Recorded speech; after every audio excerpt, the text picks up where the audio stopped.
Bienvenue dans l'exploration d'un monde imaginaire avec François Cahir-Nadon. C'est le récapitulatif de la deuxième saison, le module Danger à la carrière de Dark Shelf, deuxième partie.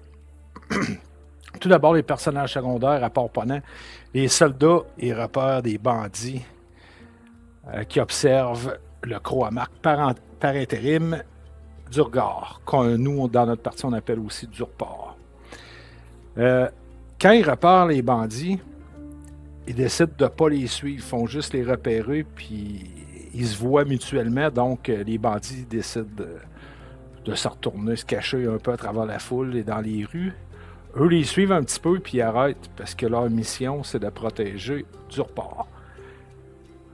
Alors, ça me prend un petit peu au dépourvu, mais j'avais aussi prévu livrer de l'information par d'autres PNJ, des employés qui se font renvoyer, un à la suite de l'autre, fait qu'ils finissent par aller les rencontrer puis interroger qu'est-ce qui se passe, pourquoi ils sont renvoyés, tout ça.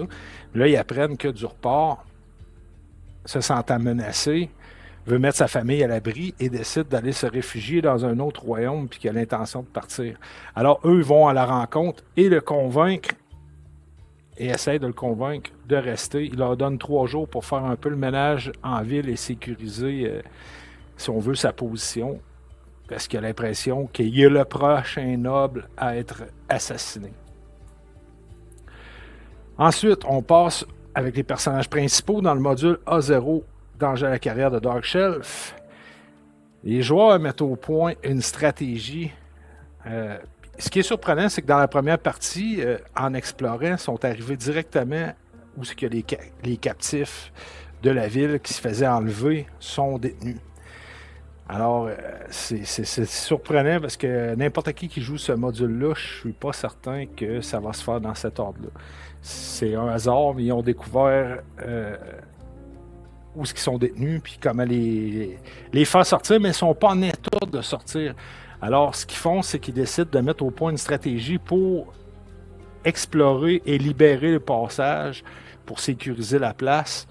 Alors, ils partent, ils en laissent un avec Quan, PNJ prévu dans le module, avec les captifs pour assurer la sécurité au cas où quelque chose arrivait. Mais la prochaine ronde de sécurité est plus tard la relève de la garde. Donc, ils ont 11 heures en avant de eux pour aller explorer ce qu'ils partent et qu'ils font.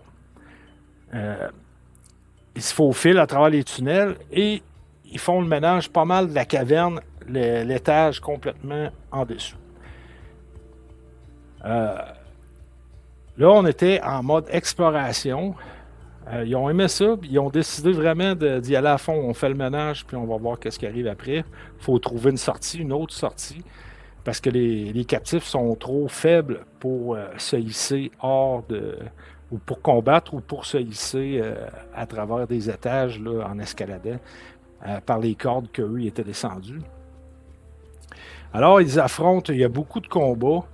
Ils affrontent des zombies, des troglodytes, pièges, Mud Tiger. Mud Tiger, c'est la première fois que cette créature-là apparaissait dans le module, qui est écrit, si ma mémoire est bonne, par Skip Williams.